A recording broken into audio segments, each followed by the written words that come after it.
Hi, I'm Gary Engler, your socialist grandfather. In past episodes of Economic Democracy or No Democracy, an anti oligarchy manifesto, I argued every committed environmentalist should also support economic democracy.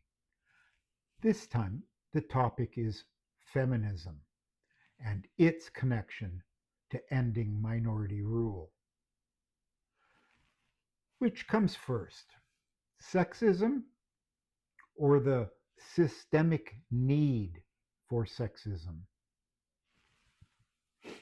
What is the connection between minority rule and misogyny? What we know for certain is that not all societies were ruled by men. Sexism is not natural or ordained by some supreme being. Like most ideologies justifying minority rule, it arose to legitimize unequal power.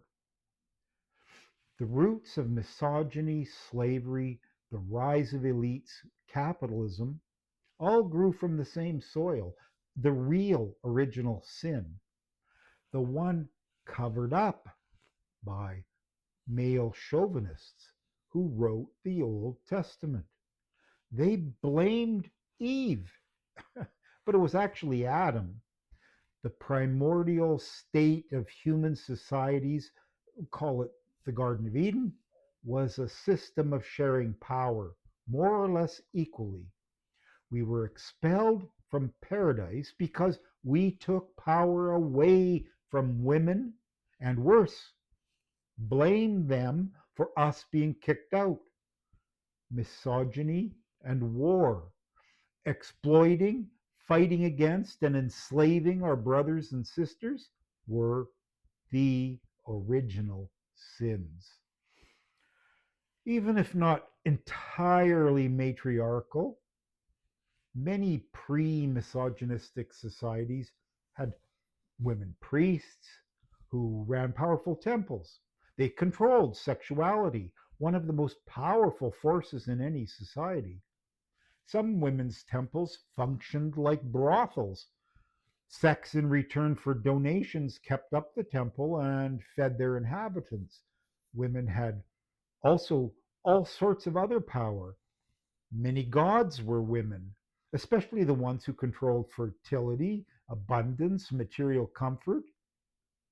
But as male dominance and possession grew along with private property, slavery, and war, the male priests created an ideology that justified the oppression of women.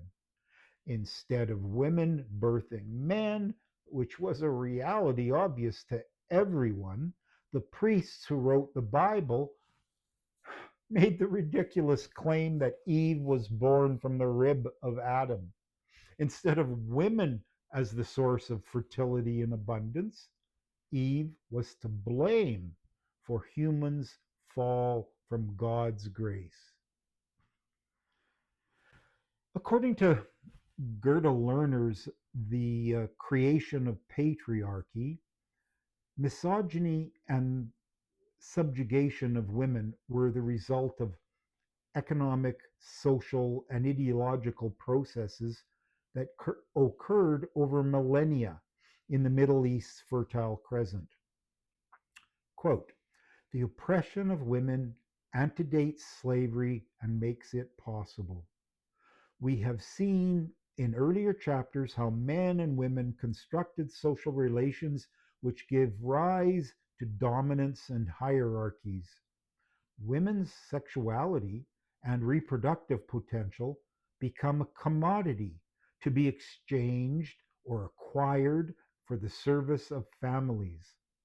Thus, women were thought of as a group with less autonomy than men. Close quote. She writes that women went along with this because having sex with members of other groups was a way of ensuring peace and had the added benefit of genetic diversity. Plus, Being an intermediary between communities could give individual women power, at least temporarily. But once men controlled their women, their sexuality, Lerner argues, men invented slavery based on what they learned from patriarchy. In wars, captured male warriors had their heads smashed in. Why? Because men required too much labor to keep them from causing problems. But women and children, they were enslaved. Women were raped to make pregnant because females would accept almost anything to protect their kids.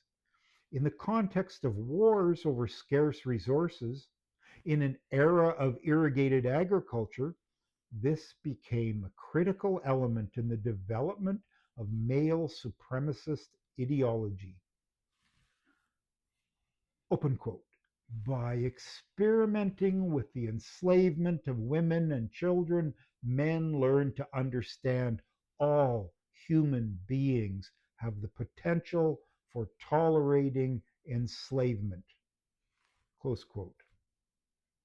In other words, once you oppress someone, it opens the possibility of oppressing everyone.